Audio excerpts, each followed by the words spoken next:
Okay now see, appeals के chapter में last lecture मैंने तुमको क्या बताया था?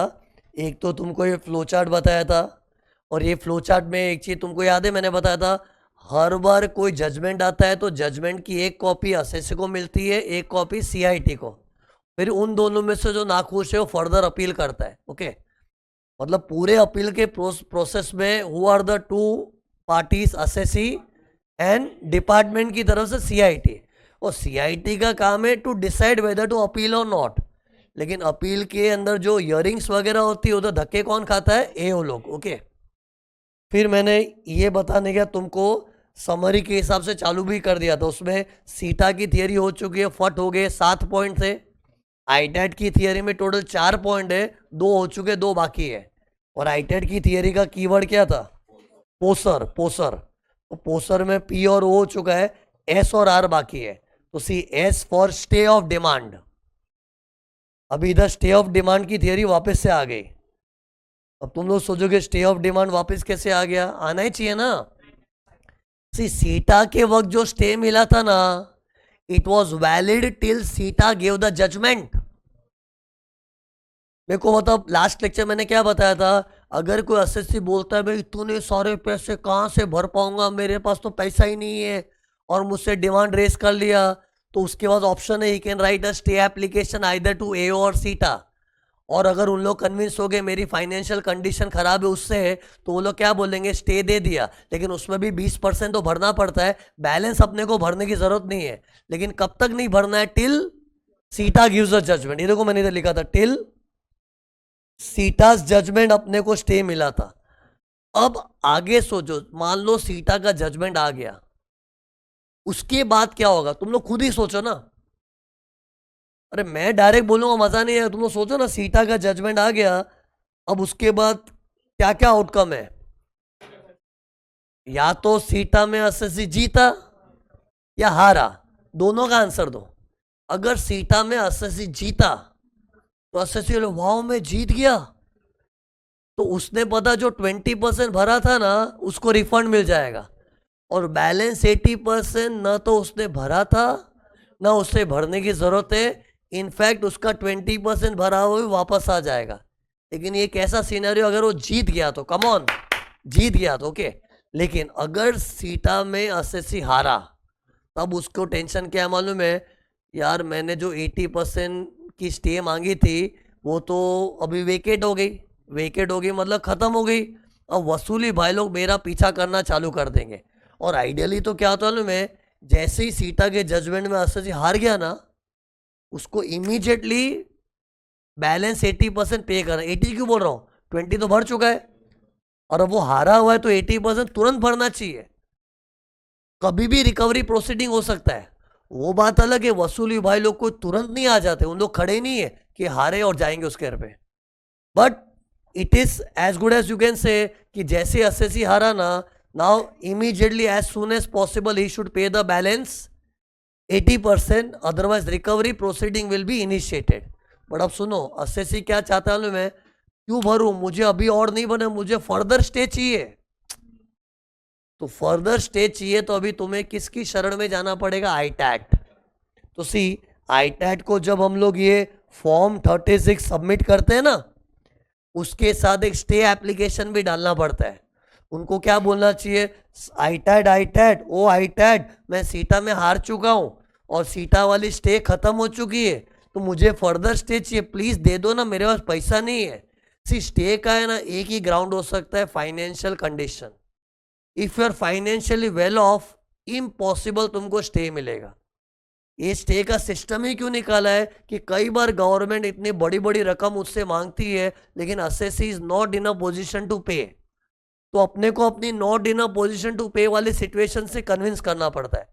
तो एसएससी क्या करेगा? अपील के साथ एक प्लस स्टे एप्लीकेशन अटैच करेगा, और वो नॉर्मल लैंग्वेज में लेटर राइटिंग करते हैं ना, वैसा लेटर लिख के देना है। किसको? आईटैट को। और लेटर में मेन क्या लिखना है? मेरी फाइनेंशियल कंडीशन खराब है, मैं नहीं भर पाऊंगा, मुझे स्टे दे दो। फिर सुन क्या होगा, अगर आईटैट को लगा हाँ यार बंदे की हालत तो खराब है, इसको पहले जो स्थिता वाली स्टे मिली वो तो खत्म हो गई, उसको और स्टे देना चाहिए, तो they will grant a stay of 180 days maximum. 180 days से ज्यादा नहीं मिलेगा। याद करो 180 डेज से कैजुअली नहीं बोला है। 180 days 180 days 180 days, maximum 180 days का स्टे देगा कौन? आईटैट। कहां से गिनोगे 180 डेज? नहीं, स्टे ऑर्डर आता है। सी मैंने स्टे के लिए अप्लाई किया था, फिर उनका जब रिप्लाई आया था ना, किसका? आईटैट का, तो उस रिप्लाई को बोलते स्टे ऑर्डर। तो इमेजिन करो एक स्टे ऑर्डर है, उसकी भी डेट लिखी होगी 13 मई, 13th May is the date of stay order. तो बस 13th मई को गिनते नहीं अगले दिन से, तो 180 days is counted from the date of stay order. See, there are two steps. First, I will make an application for stay. That too I will do along with the appeal. And then after some time, ITAT will give a reply by way of a stay order. या फिर इन लोग reject भी कर देंगे, लेकिन let's assume positively उन लोगों ने मेरी स्टे ग्रांट की, तो स्टे ऑर्डर आएगा और उसमें डेट लिखी होगी। वहां से 180 डेज तक अपने को स्टे ऑफ डिमांड मिल गई। स्टे ऑफ डिमांड मतलब वसूली भाई लोग को रुकवा दिया है। स्टे का मतलब ही क्या होता है? रुकवा दो। किन्हें? वसूली की कार्रवाई को रुकवा दो। और 180 डेज मुझे पीस ऑफ माइंड आ गया। अब मैं ट्राई करूंगा आईटैट में जा जाके बैठूं और मैं केस जीत के आऊं। 180 डेज का टाइम है ना, लेकिन इमेजिन करो 180 डेज खत्म हो गए और ये जो मीटिंग्स है ना चले जा रही, कोई फैसला ही नहीं आ रहा है। और अरे अपना तो जैसे जैसे 180 डेज खत्म होने यार, अपने को टेंशन है ना। टेंशन क्या है? अरे 180 डेज का पैसा भरना पड़ेगा। तो इमेजिन करो 180 डेज खत्म हो गए, अभी तक आईटैट ने फैसला नहीं सुना है। और फैसला नहीं सुना है मतलब मुझे पता नहीं कि मैं जीतूंगा हारूंगा। अब मुझे टैक्स भरना पड़ेगा, तो I can apply for extension कि मेरी स्टे को एक्सटेंड कर दो। लेकिन एक्सटेंशन के लिए अप्लाई करना है ना, तो कंडीशन है कि आईटैट जो अभी तक फैसला ना सुना पाई ना, उसमें असेसी कसूरवार नहीं होना चाहिए। क्या बोला? आईटैट जो अभी तक अपना जजमेंट नहीं दे पाई है, उसमें असेसी फॉल्ट में नहीं होना चाहिए। यानी कि असेसी बेचारा हर मीटिंग में जाके बैठ जाता। आईटैट ही थोड़ी ढीली थी, मीटिंग से कम करती थी, और कई मीटिंग में एओ आता ही नहीं था। अरे होता है ना, ये मीटिंग के लिए क्या है, पहले तो आईटैट टाइम देना चाहिए, फिर उस मीटिंग में एओ भी आना चाहिए, असेसी भी आना चाहिए। तो कई बार क्या मीटिंग से सक्सेसफुली नहीं हो पाती। उसमें असेसी क्या बोलता है, मैं तो जब बुलाते थे आ जाता था ना, मेरा थोड़ी गलती है। अब एओ हमेशा मीटिंग एडजोन करता था, या फिर आईटैट कभी टाइम ही नहीं देती थी, और उसमें मेरा 180 डेज वेस्ट हो गया। तो ऐसे में assessee can apply for extension, और जब वो एक्सटेंशन के लिए अप्लाई करेगा ना, ITAT can extend up to 365 days. Please buy करो, बहुत इंपॉर्टेंट नॉलेज मिल रहा है तुम लोग को। अपना स्टे एक्सटेंड हो गया 365 डेज तक चला जाएगा। 365 डेज का एक्सटेंशन नहीं मिला है, it's a total stay period. Total मतलब टोटल, ओरिजिनल प्लस एक्सटेंशन मिला के 365 डेज। लेकिन एक्सटेंशन की शर्त क्या है कि आईटैट जो अभी तक जजमेंट नहीं दे पाए, उसमें असेसी फॉल्ट में नहीं होना चाहिए। जैसे पता चला जब भी आईटैट मीटिंग करती थी ना, असेसी मीटिंग में आता ही नहीं था, असेसी ही टाइम पास करता था। आज मुझे टाइम नहीं है, मेरे घर पे फंक्शन है, ये है वो है। असेसी का अगर फॉल्ट है ना, तो एक्सटेंड नहीं होने वाला है। But assuming assessee was not at fault and the 180 days passed away, then it can be extended. और सी लॉ ने भी क्या बोला आईटैट को, सुनो, आईटैट जब तुम 180 डेज का स्टे दिए थे ना पहली बार, तो कोशिश करो कि 180 डेज में जजमेंट ही दे दो, कोशिश करो। ऐसे तो आईटैट को क्या बोला है, हो सके तो 4 साल में जजमेंट दो, वो भी 5-6 साल हुआ तो भी चलता है। लेकिन जब आईटैट स्टे देती है तो उनको एक मॉरल ड्यूटी भी दी है कि आपने जब 180 डेज का स्टे दिया है ना, तो कोशिश करो कि 180 डेज में केस सलट जाए। और नहीं सलटा और उसमें असेसी कसूरवार नहीं है, तो he can apply for extension, and in such case ITAT can extend the stay up to 365 days. Now let's assume 365 days भी खत्म। सुन इंटरेस्टिंग चीज, 365 डेज खत्म हो गया, अभी तक आईटैट का जजमेंट ही नहीं आया। अब असेसी को कंफ्यूजन है, अरे मैं जीतूंगा हारूंगा कुछ पता ही नहीं, मैं तो हवे में लटका हुआ हूं। और 365 डेज खत्म हो गया। अब 365 डेज खत्म होने के बाद स्टे की कहानी खत्म। अब फर्दर स्टे नहीं मिलेगी, अब एसएससी को अपना टैक्स तुरंत का तुरंत भरना पड़ेगा, नहीं तो वसूली भाई लोग आ जाएंगे। अब एसएससी ऐसा कहे ना, नहीं नहीं जजमेंट तो आने दो, मुझे भरोसा है मैं जीतूंगा, मैंने गणपति को प्रसाद भी चढ़ाया, ये भी किया है वो भी किया है मुझे, अरे तेरे को जो भरोसा होने दे, तेरा 365 डेज खत्म हो गया, चल टैक्स भर, नहीं तो हम लोग को वसूलने आता है, तेरा बैंक अकाउंट अटैच कर देंगे, ये कर देंगे वो कर देंगे, पूरी वसूली की कार्रवाई चालू हो जाएगी और स्टे की कहानी खत्म।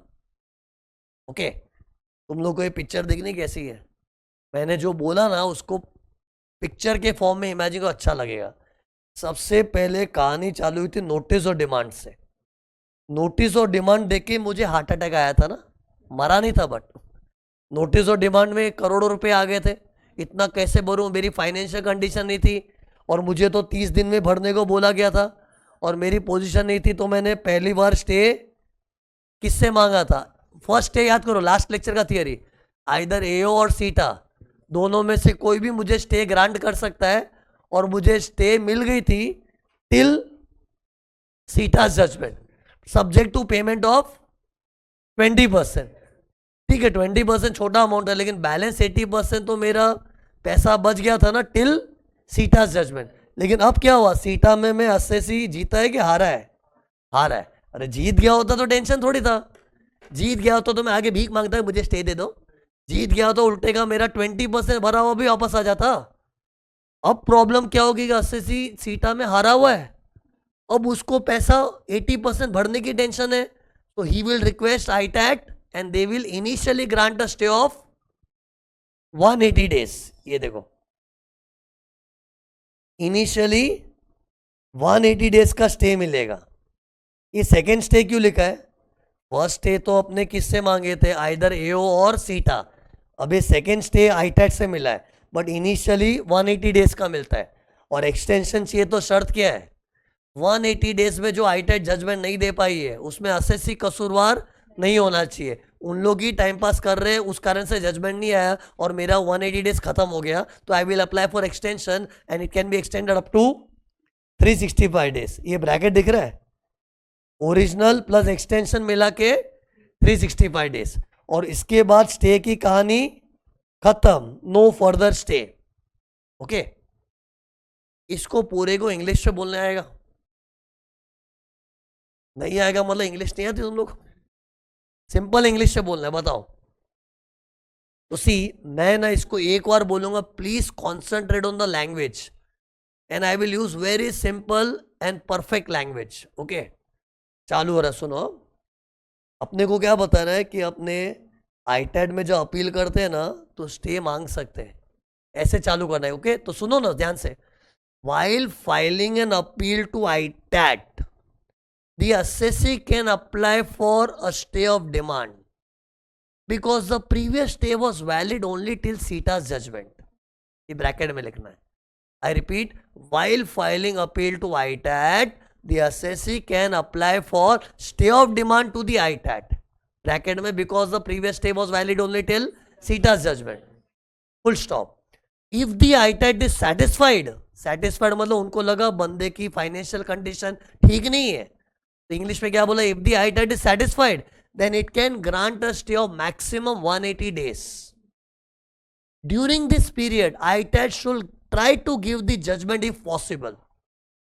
However, if the ITAT fails to give the judgment during this period, then the assessee can apply for extension of stay provided the delay in giving the judgment is not due to the fault of the assessee. ये भी लिखना पड़ेगा ना, extension की condition क्या है, it should be not due to the fault of the assessee. अरे क्या था, if the ITAT fails to give the judgement within 180 days and it is not due to the fault of the assessee, then assessee can apply for extension. In such case, the ITAT can extend the stay up to 365 days. After 365 days, the order of stay shall stand vacated. रट लो ये sentence, order of stay shall stand vacated, मतलब stay की कहानी खत्म। क्या बोला, शाल stand, कैसा दिया वर्ड, वेकेटेड। वेकेट मतलब खाली हो गया, मतलब ऑर्डर स्टे खत्म हो गया, खत्म ना, 365 डेज ही खत्म, तो पेपर को फाड़ के फेंक दे, स्टे ऑर्डर के पेपर में आता है, it shall stand vacated and now there is no further scope of stay, ये लिखा ना, no further stay and assessee has to pay his dues. Okay, अब सी इसमें अच्छी अच्छी बातें बताऊंगा। गौर किया जाए, पहली बार जब स्टे मिला था it was infinite, it was kind of unlimited. ऐसा था कि इतने दिन का स्टे, उतने दिन का। अरे देखो ना, फर्स्ट स्टे में तो क्या था, till CITA gives the judgment, and भगवान जाने सीता कब जजमेंट देगा। सीता जजमेंट कब देता है, पढ़ के ही नहीं आते यार, कैसे कर? With in 1 year from the end of their appeal is filed if possible. वो भी बताया था ना यार, फट हो गए में। तो सी पहली स्टे का कोई लिमिट ही नहीं था, जब तक सीता फैसला नहीं सुनाएगा तब तक स्टे मिला था। अरे इसको प्रिविलेज समझना चाहिए। पता है अपने को स्टे मिलता है ना, उसका गवर्नमेंट बाद में इंटरेस्ट भी नहीं मांगती है।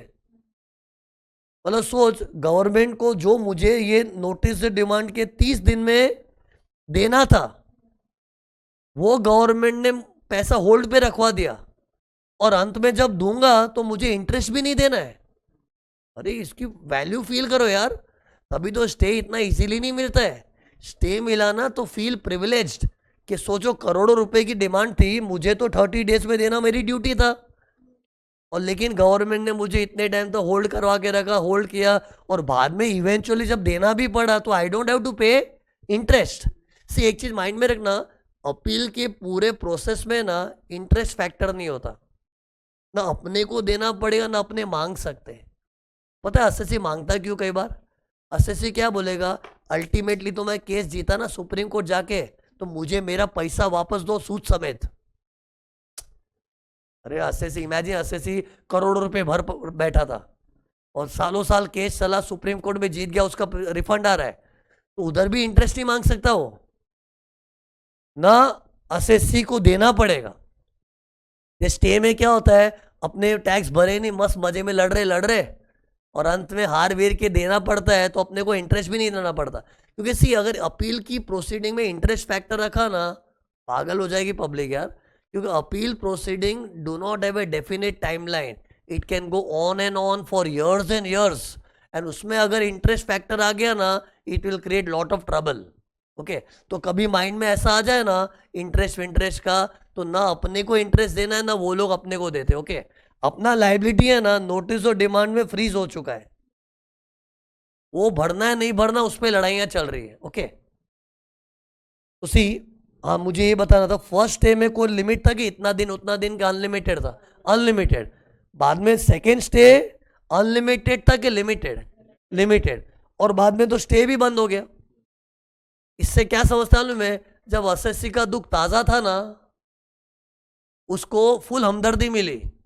अरे इमेजिन करो तुम असेसी रो रहे हो, किस बात को लेके रो रहे हो, नोटिस और डिमांड कि इतना नहीं भरो, इतना नहीं भरूंगा। तो जब दुखी ताजा दुखी आता है ना, तो अपने को लगता है हाँ यार बेचारे के सच में कुछ गलत हुआ होगा, तो उसको अनलिमिटेड स्टे दे दिया। लेकिन सीता में जब असेसी हार गया ना, तो असेसी की वैल्यू कम हो गई, वैल्यू कम हो गई। मतलब लोग क्या सोचने लगे कि हारा हुआ है, मतलब इसी में कुछ कमी होगी, फिर भी रो रहा है बेचारा, थोड़ी तो दया दिखाए, तो थोड़ी स्टे दे दी। देखो, अरे होता है ना जब जब स्टूडेंट पहला सीए फाइनल में फेल होता है, तो सब लोग हमदर्दी दिखाते हैं, यार बेचारा फेल हुआ यार, ये तो ब्राइट स्टूडेंट है, ऐसा फेल हो गया। लेकिन 2-3 बार फेल होता है तो लोग अपने भी डाउट करते हैं ना, पढ़ता ही नहीं होगा ये, ऐसा ही कर, समाज ऐसा ही है। तो वैसे इधर असेसी सीटा में जब हार गया, तो क्या लगता है असेसी का सिक्का खोटा है, असेसी में ही कुछ कमी होगी, इससे उसकी वैल्यू कम होगी। फिर भी इतना शुक्र मानो कि थोड़ी बहुत तो स्टे मिल रही है। अरे आई एम जस्टिफाइंग कि पहले अनलिमिटेड था फिर लिमिटेड, और अगर इसमें कोई कंप्लेन करे इतना ही क्यों स्टे मिल रहा है, बॉस मिल रहा है ना, एहसान मानो। अदरवाइज इनकम टैक्स वाले अगर खड़ूस होते हैं ना, इन लोग स्टे का प्रोविजन रखते ही नहीं है, तू जो भी कर हमारा पैसा देके जा। इन लोग एटलीस्ट ये तो हमदर्दी रख रहे हैं कि कभी कभी किसी को फाइनेंशियल कंडीशन किसी का अच्छी नहीं होती है, तो उसमें हम लोग इतना कठोर नहीं बन सकते, तो इतना मिला उतने में भी खुश होना चाहिए। ओके।